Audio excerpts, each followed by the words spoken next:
right, welcome everyone to Module 8 in our Renewable Energy Training Program.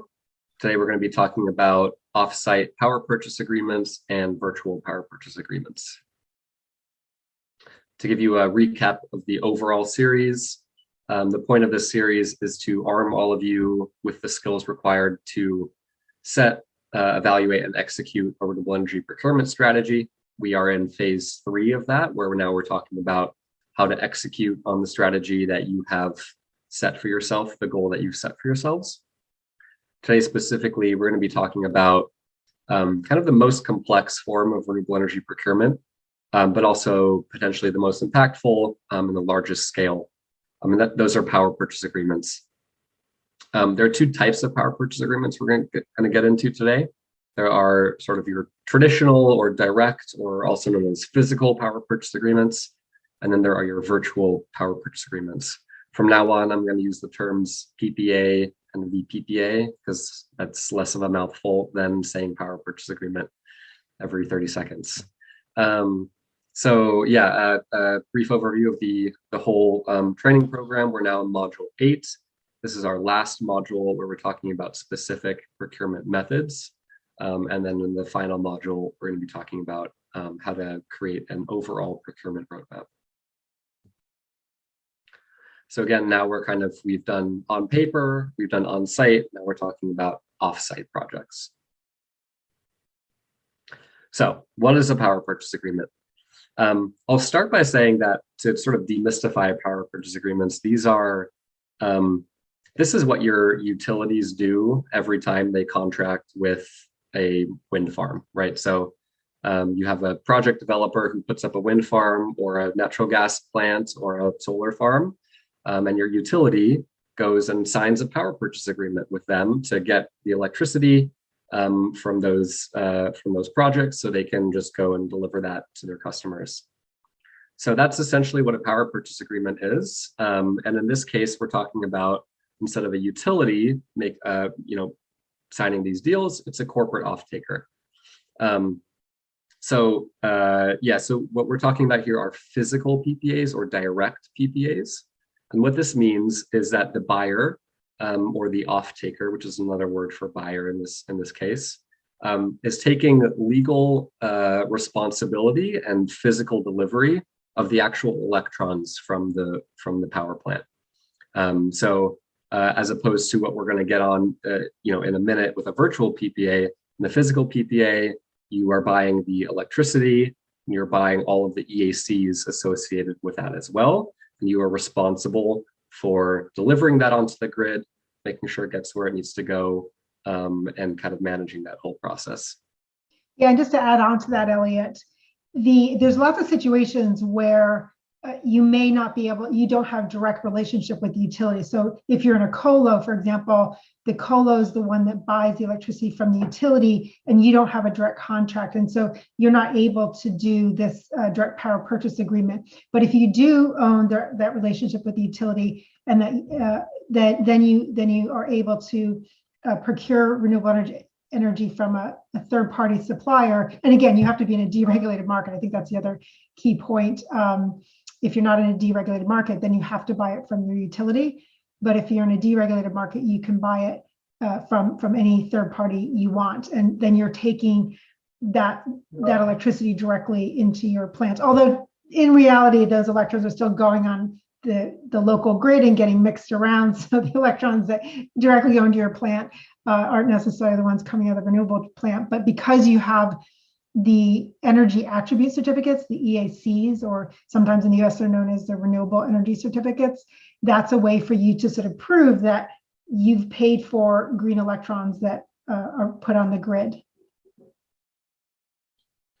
Thanks, Nicola. So that's the buyer side. On the seller side, these are your project developers. They're going out. They're actually building the project.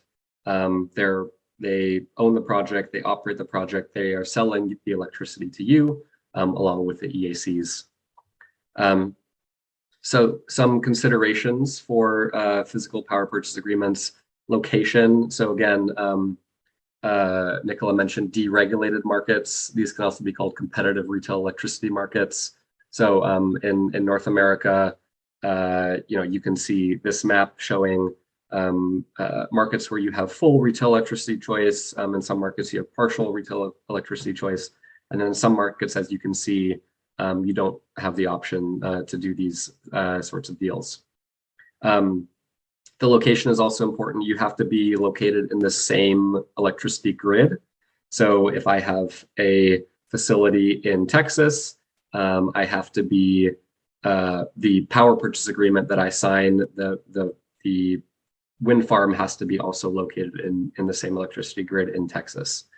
There are also regulatory concerns. In North America, you have to obtain what's called power marketing authority from the Federal Energy Regulatory Commission. These, that's just North America. There are similar types of requirements, regulatory requirements in the EU and other parts of the world.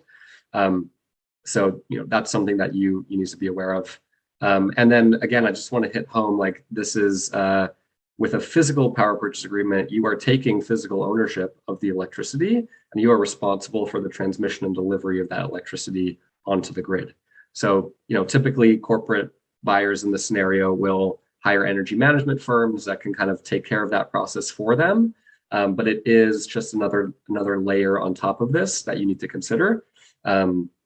Because it's not as simple as just contracting for the power and making claims with the EACs. There are a lot of moving parts in physical power purchase agreements.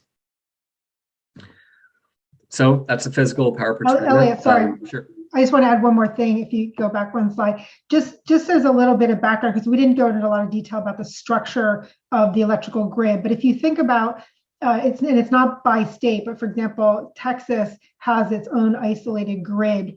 And think of it as like a swimming pool, and that all the electricity generators are putting electrons into that swimming pool of the electricity grid, and then users are pulling off of that grid. So if in theory, any generator putting electrons into that grid, you can anywhere else in Texas, you can pull electrons off that grid. So that's when Elliot was saying that the generation has to be within the physical grid, let's say of Texas. So you want that power plant to be on the Texas grid. Similar to California, effectively the state of California represents the CAISO, the California Independent Systems Operator grid, not perfectly, but in general, that's a swimming pool of electrons for California.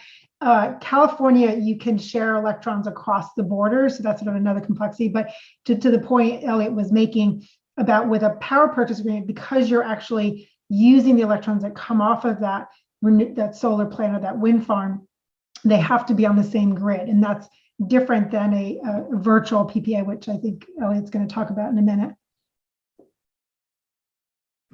I sure am. So those are your traditional power purchase agreements. A virtual power purchase agreement, these are actually more common for corporate off-takers because they're a bit more, you're not taking physical delivery of the electricity actually, so you have a bit more flexibility. So the way these work is a buyer in a virtual power purchase agreement basically contracts with a wind farm or a solar farm and offers them a guaranteed price for the power. So the wind farm says, okay, we have a guaranteed price for 10, 15 years to sell our power. So now we can take that contract, we can go to the bank, we can get a loan to actually build the wind farm, we can get that project up and running. So you're not buying the physical electrons. All you're doing is guaranteeing the wind farm that they will be able to sell the electrons for a specific price. The seller, in this case, the wind farm or the solar farm, is then going and selling their electricity onto the grid as they normally would. They are getting whatever price they can get at that moment. And then what they do is they settle the difference. So as the buyer, you guaranteed them a certain price, let's call it $30 a megawatt hour. If they go ahead and sell that electricity for $35 a megawatt hour, then they send you $5 a megawatt hour. So it's balanced out. On the flip side, if they're only able to sell that power for $25 a megawatt hour, then you make up that difference to make sure that they're getting that $30 a megawatt hour. So in addition to offering them, or in exchange for offering them this fixed price on this long-term contract, they are also giving you all the energy attribute certificates from the project, which you can then use to make claims for your own energy or your own scope too. Yeah, now a couple of things to add on that. One, the plug for energy attribute certificates.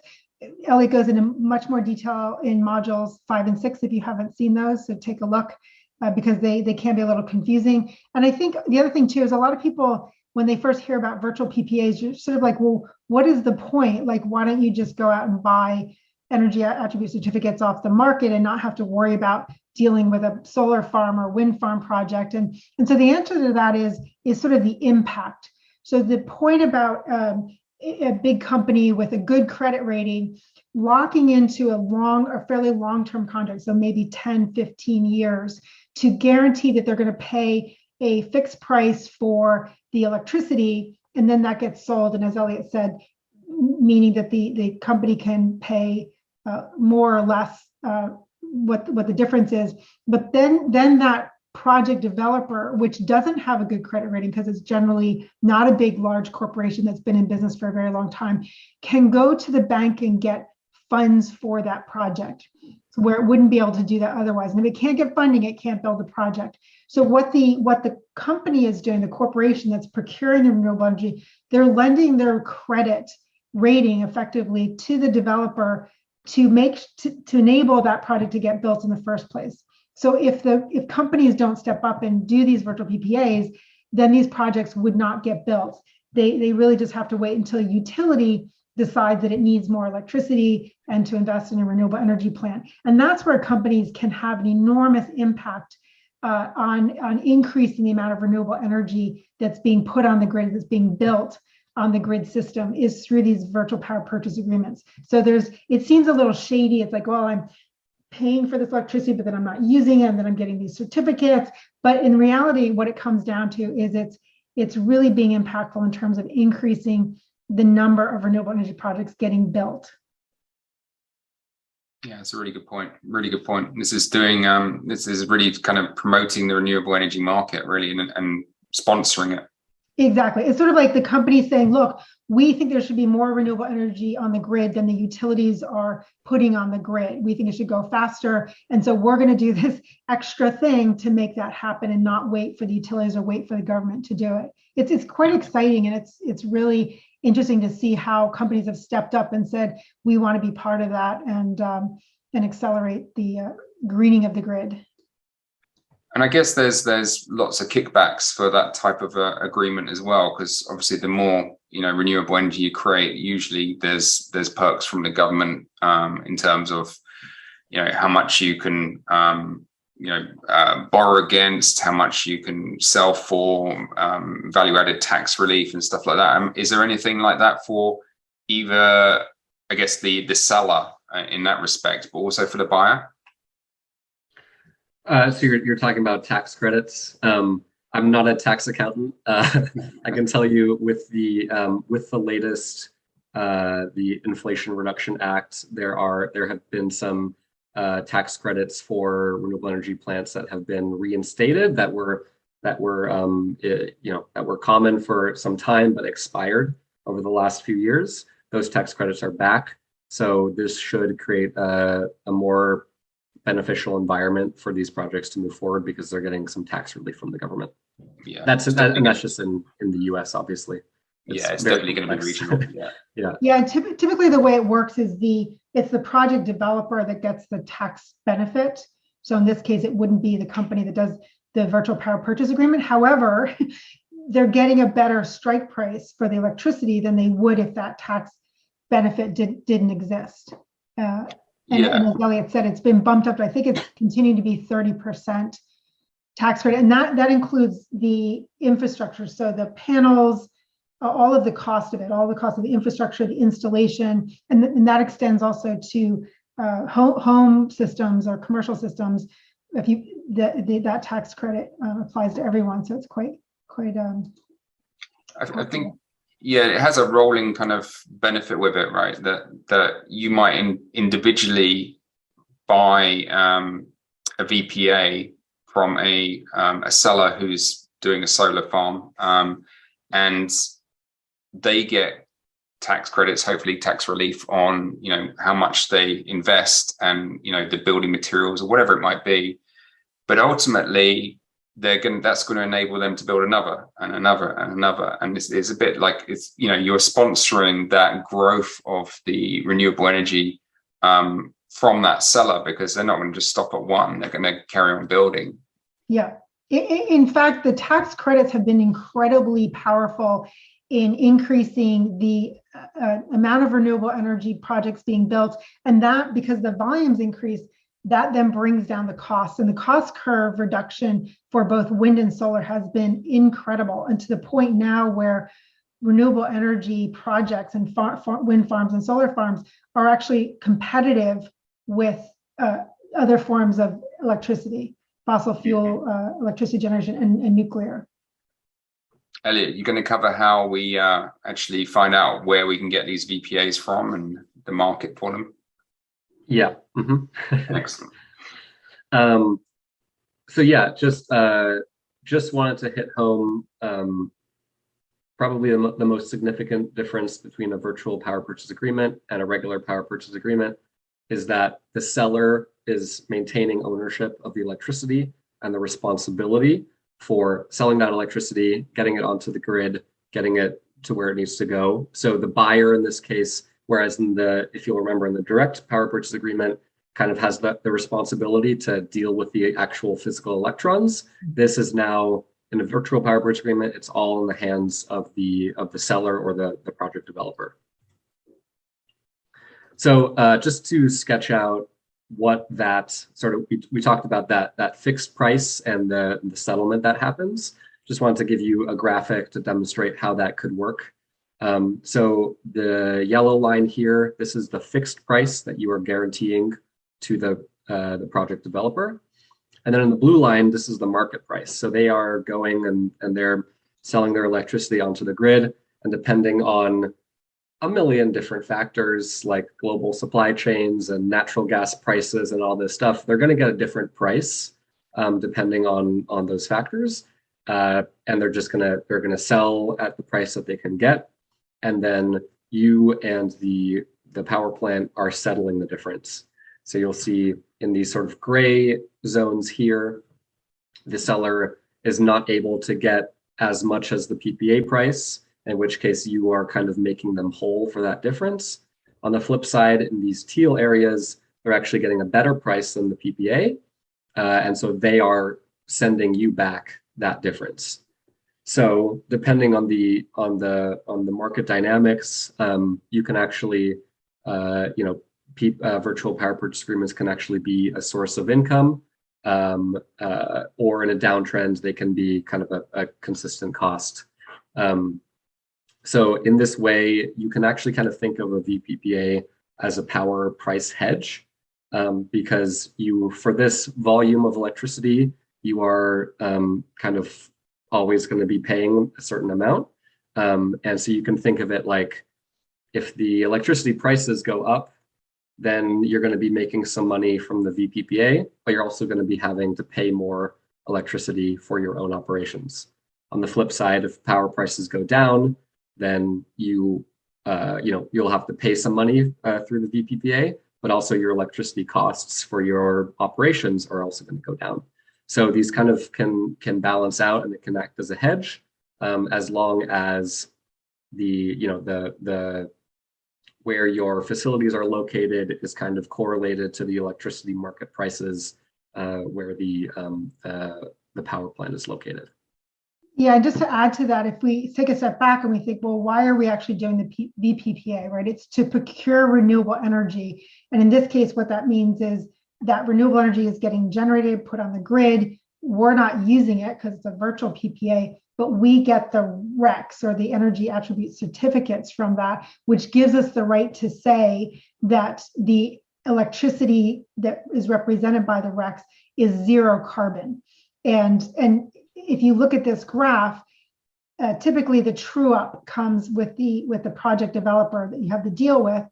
The true up comes either monthly or quarterly. So what happens is all of the credits and debits are added up, and at the end of the day, if it's a net credit, the developer pays you, and if it's a deficit, then you pay the developer. And that cost or credit is effectively what you're paying for the energy attribute certificates. So in a way, if you think about it, if you're buying energy attribute certificates off of the market, just as we call them unbundled, so not tied to the electricity production, you're probably going to pay some fixed price over some period of time. So it's a guaranteed out-of-pocket cost. It's a known cost for a known period of time. So there's very low risk to that, like you know everything. Whereas in a virtual PPA, you don't know necessarily what the market's going to do, especially since you're signing these contracts for 5, 10, maybe even 15 years. No one can predict what's going to happen in those energy markets. But the idea is that there's a chance that you're going to, and sometimes a likelihood that you're going to pay less for those energy attribute certificates than if you just sort of bought them outright in an unbundled contract. And that's actually why the VPPAs can be quite attractive, but not to say there's not a risk. In some cases, especially early on, when people weren't quite savvy about how to do these contracts, they ended up losing a lot of money because the cost of the energy was much lower than their strike price. But the consultants and people who know about this are much more sophisticated and knowledgeable about this now, and so the risks are much lower than they used to be. Yeah, and just to push back slightly on saying that there's low risk with EACs, that's true in the near term. Unbundled? Yes, with unbundled EACs. Yeah. That's true because you know what price you're getting for the current year, but we don't know what EACs are going to cost 5-10 years down the road. Whereas if you have a virtual power purchase agreement in place, you kind of do know. We have more historical knowledge on what the electricity market does as opposed to what the EAC market does. So yeah. Well, so the unbundled contracts, generally companies are doing it year by year, not these longer term. There are longer term EAC contracts. However, those are going to cost more because of what Elliot was saying. There's higher demand for them, so demand and supply. But I guess I was saying low risk in terms of, at least for the contract duration, you know what your out of pocket costs are. Right. Yeah. Okay, so just some additional considerations for a VPPA. So we have location. So VPPAs are a bit more flexible than regular PPAs. Since you're not taking physical delivery of the electricity, you actually don't have to be located in the same electricity market. So if you have operations in Texas, you can actually do a VPPA in Virginia because you're just getting essentially the EACs, and the power plant in Virginia is delivering power onto the grid there. So you have a bit more flexibility. That said, the typical, the standard rules still exist around EACs. We talked about market boundaries in the EAC training. So, you still have to be considerate of if you have, a facility in Texas, you can't sign a VPPA in China and use those EACs, right? The national boundaries are still in play here, but it gives you a lot more flexibility. In North America, particularly in the EU is considered one electricity market for the most part. So if you have, again, a facility in France and a wind farm in Germany, you can do that. You don't have to match up with the specific electricity grid in those countries. And then on the regulatory side, there are some accounting concerns. And again, I'm not a tax accountant, but these are, since you're not taking physical delivery of anything, these types of deals are actually considered swaps, and there are some regulatory issues as defined by Dodd-Frank. So there are some conversations you're going to need to have with your treasury department, and with some tax accountants about how to treat these types of deals. Yeah, and from based on my experience, really what it comes down to is the contract language. So if there's contract language which suggests that these contracts are hedges or swaps, then that has a completely different accounting treatment that likely your company is not going to want to have to deal with. The accounting and the treasury team will basically say no, but you can structure the contract in such a way that it's a little tricky, but that it's not seen as a hedge or a swap, and then avoid those sort of those different accounting treatments. The next thing I want to talk about are aggregate PPAs or aggregate VPPAs. So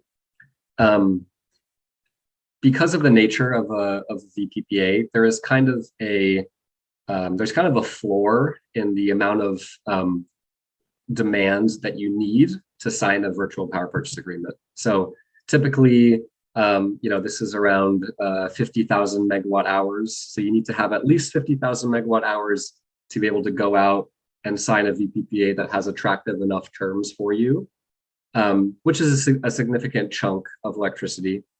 And a lot of data centers you're gonna surpass this. So you're gonna have plenty of demand to execute a VPPA, but there might be some markets where you have a smaller footprint. And there's a structure called the Aggregate Ppa that you can consider. So this is where a number of buyers come together and they aggregate their load, they aggregate their credit worthiness, and they go ahead and sign a VPPA together. So this can allow smaller buyers to participate in this market. It can allow buyers that they may be right around 50,000 and maybe they're not getting the best VPPA prices. You can aggregate your demand and go after a larger contract, which are typically going to have better financials for you. These deals are typically structured with an anchor tenant, so you have a very large organization with a lot of demand and a pretty firm good credit rating will kind of anchor the project, and then they'll bring on a few others to kind of fill out the project. And there are a number of energy providers in North America that can help you facilitate these types of deals. There's a few, Level 10 Energy and Schneider are some that offer these types of arrangements. Also, again, to plug Vppa. Vppa is a great resource because there are so many of you like-minded buyers, and you can kind of talk and say, hey, I would love to do a VPPA in this region. I don't have enough load. Is anyone else exploring these regions? And so Vppa can help you kind of match make and kind of make some of these deals happen. I will say these deals are more complex, right? Because there's 5 legal teams instead of 1 legal team kind of working through the details of the contract. But they do happen, and they've been happening more and more in the last couple of years. So definitely something to consider, even if you don't, you might explore VPPAs and realize, hey, we don't have enough load, doesn't mean you can't participate. So just kind of try to explore these with groups like Vppa. Yeah, and to tag on to that, I did one when I was at my former company with an anchor tenant. And some of the advantages, as Elliot was saying, is that those anchor tenants are very large. They can negotiate much better contracts and terms than you can. The downsides are really that you're probably having to go along with the time frame and some of the core terms and conditions of those contracts. But generally, it's a better outcome for you. They could also negotiate favorable deals for the buyer as opposed to the seller. And then the other thing is that you may wonder, well, why would the anchor tenant do that? What's really kind of neat in this arena is that these larger companies are understanding that we're all in this together and that we need to accelerate deployment of renewable energy on the grid, and that a way to do that and to bring other companies along that are not as big, that don't have the resources that the larger buyers do, that they're sort of helping out these smaller buyers. And sometimes, for example, smaller buyers don't have the AAA credit rating that these banks want the buyers to have in order to secure the financing. And so in an aggregate deal, the banks are happy with, so long as the anchor tenant provides, like usually they're around 85% of the load or the energy procurement, then the banks are happy to lend the money. So there's lots of benefits for the buyers, the participants, as well as really accelerating renewable energy even further.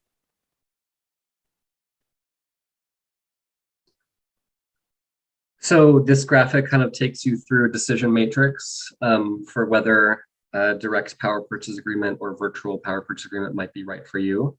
Typically, we mentioned VPPAs being simpler. VPPAs also make more sense if you have distributed electricity load. So if you have a region, for example, the US, and you have some load in California and Texas and Virginia and Washington, a VPPA allows you the flexibility to aggregate that load together because we don't have the same geographical requirements around for these deals. On the flip side, if you have a very concentrated load in sort of one region, then maybe a power purchase agreement can make sense for you. And you could potentially get a better outcome from just a traditional power purchase agreement. Here's the typical kind of roadmap for executing a PPA.